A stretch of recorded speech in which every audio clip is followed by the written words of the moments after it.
This is Karen Oughton interviewing for Ain't It Cool News, and I'm with Eron Sheean and Darryn Welch from Errors of the Human Body. Firstly, thank you very much for joining us. Tell us a little bit about your film. Okay, it's a kind of a science fiction thriller, and it's set in the world of genetic research in an institute in Dresden, Germany. Can you tell us a little bit about the actual placing of your film in terms of the locations? Because obviously they're hugely important, snowy landscapes and so forth. I mean, yeah, the location plays a character in the film, and in the way that the whole script was actually developed out of the location. So I spent time as an artist in residence in a place called the Max Planck Institute, and that became the place where the film was developed. So it's very much an evocative, very atmospheric, austere institute, and then Dresden in winter is very beautiful, but also a very kind of crisp city. And you mentioned snowy landscapes. It was only snowy on the first day of production, so we shot as many exteriors as we could in the first day. Yeah, and then we actually weren't officially shooting. We just, myself, the DP and the actor, ran off and shot a whole lot of the snow scenes on the first day, and then everything else was bad continuity. Which is typical because you plan for the snow, and winter in Dresden is often snowy. But hey, it's like we'd have it. Very well covered there. What about the interiors in terms of things like the science lab that we obviously see a lot of? Because you're doing a lot of interesting stuff with that. Well, it's actually real, isn't it? Yeah, I mean, it's there's two things to that. There's there's a real scientists that were extras, and they're real working labs, so it has this authenticity. And then I also managed to find not much time, but enough time for the actors to spend time with the scientists and get a kind of handle on that environment. But we were shooting with, obviously we had our crew and our actors there, but we had a lot of people that were actually doing their real research, real scientists that formed part of the background extras, so those were real scientists. Yeah, I mean, this was a really handy thing because when the actors were interacting with non-actors, but there's very specific things in the way scientists handle equipment or do certain things, and it was important that they were so close together that things could be corrected very easily, and not just about the science, but in the case of Michael Eklund, he also did a lot of homework himself because the character has been through such a tragic event. So he went and spoke to parents that had lost children, and he was a very hard-working actor. I mean, they all worked differently. Some of them, turned up and did their thing, and then they went to the casino and gambled, and then some of them were... No, it's not true. I don't believe you. In terms of being around actual scientists, bear in mind the way in which the film turns out, the conclusions and everything. How the hell did they react to you being around telling your story? The whole ethical dilemma of what the hell can science do? Yeah, I mean, it's they were well aware of the themes that the film deals with, and to their credit, they also understand the importance of the conversation about ethics, about research, about the collaboration between the arts and the sciences. So, yeah, it was in terms of them, like having read the script and having been privy to what we were doing on set. I mean, it was great actually. They're just they're all cinephiles and kind of they understand it's a film at the end of the day. But that's brilliant. I had wondered about that because of course you would have had to get permissions and so forth. And I was thinking, how does that go with their own PR and so forth? But that's it's a brilliant. Delicate situation too, because it's not that one facility weren't in a position to dictate whether we could shoot in there. There's a board, obviously the government. Max Planck is a big institute. There are multiple throughout Europe.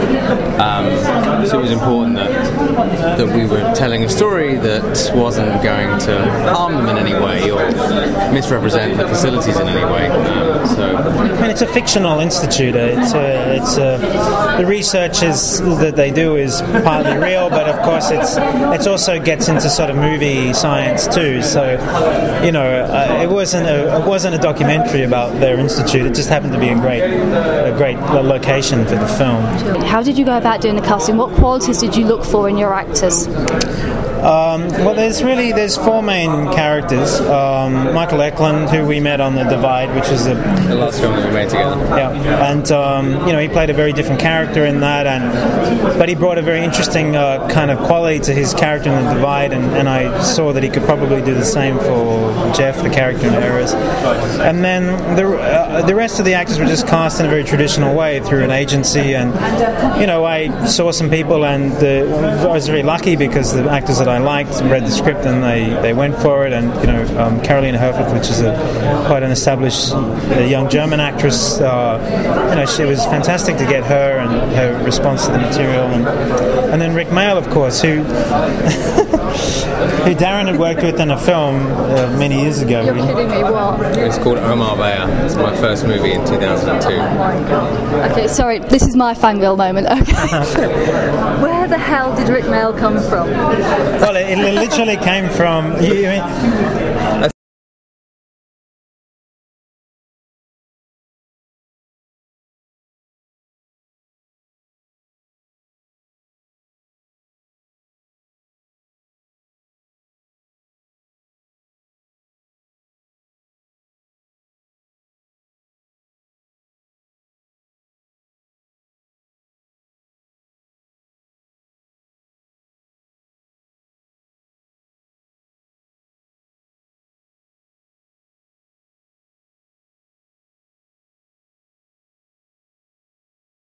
And we thought we'd take a chance and just try something different and see how he would respond to the material.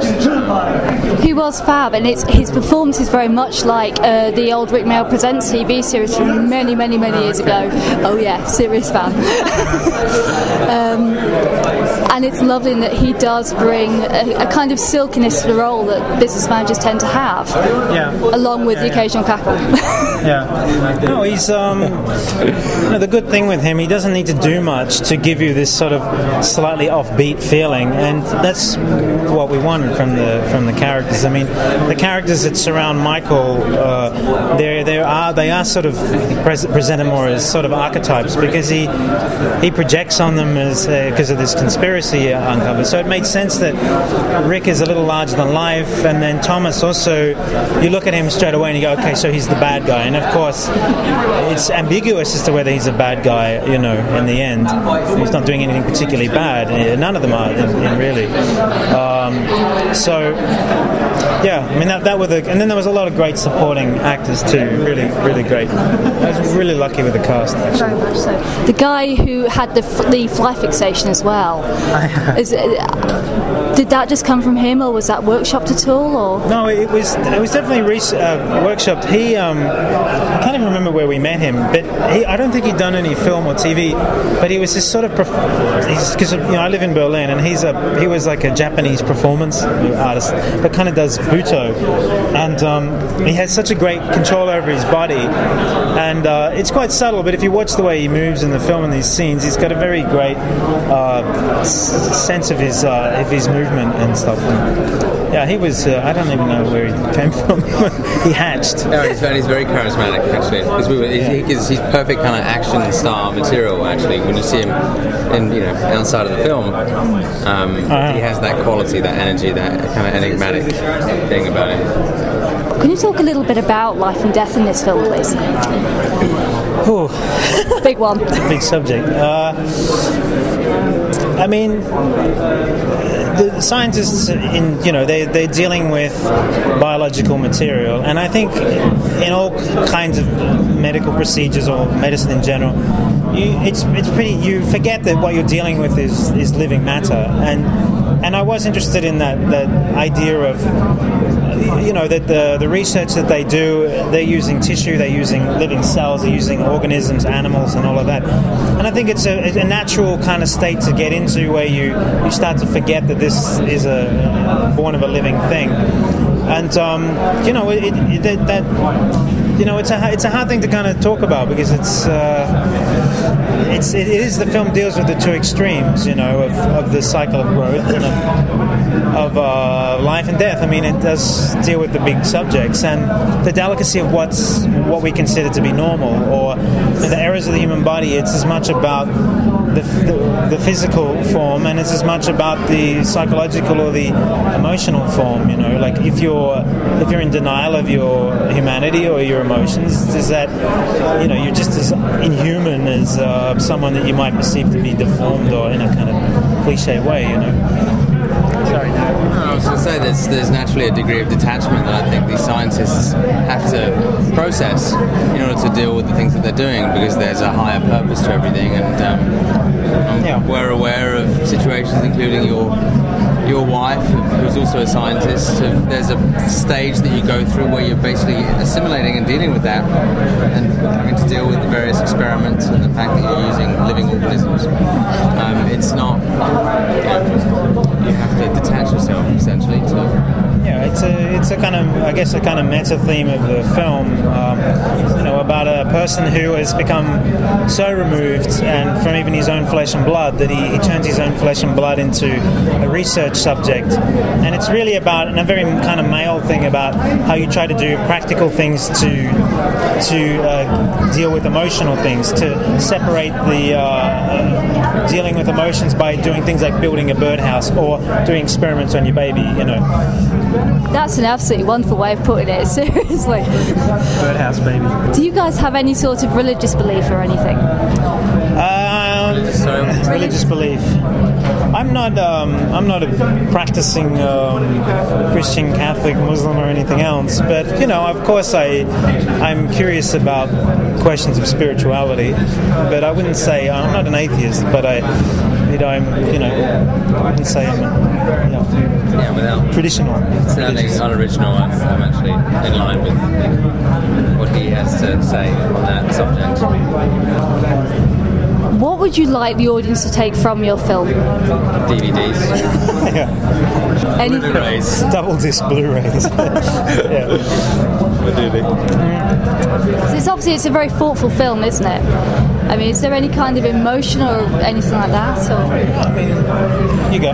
No, it's an interesting question, because the film is also playing a lot of these genre fests, like this one at Fantasia. It's playing at Fantastic Fest, and these are festivals that more often than not promote genre films.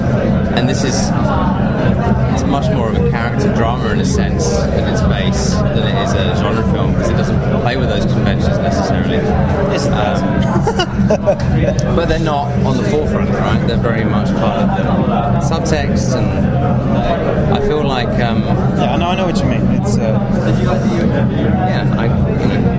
It's it's interesting to ask that question, I think, to people that are attending these festivals, because they maybe come with a certain expectation for a certain level of film. Look, I mean, the satisfying thing for me, anyway, or what I've been hearing, is that people go into it with an expectation to be a kind of formulaic body horror film, or a Frankenstein story or whatever, and then to come to the realization that it's really a story about humanity. And the nicest thing is to hear that it's something that stayed with people, and in terms of it kind of stirs something up in them, but also that that we were trying to deal with genre conventions and the expectations of genre conventions, and it's a very delicate thing to balance a drama with a genre film, and that was the challenge of the film, definitely.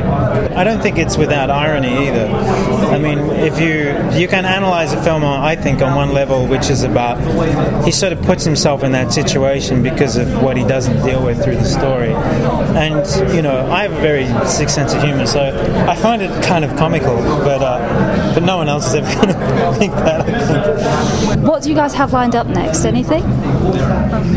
Can you say? He can say. We've been developing this thing called Paris, I'll Kill You for the last 3 years, and it was born as an anthology originally, but it's become something quite removed from that. It's even though there are 7 directors, it's much more, and I like to talk about this, it's much more of an ensemble. It's essentially we're recreating our kind of Gotham City rendition of Paris in a green screen environment.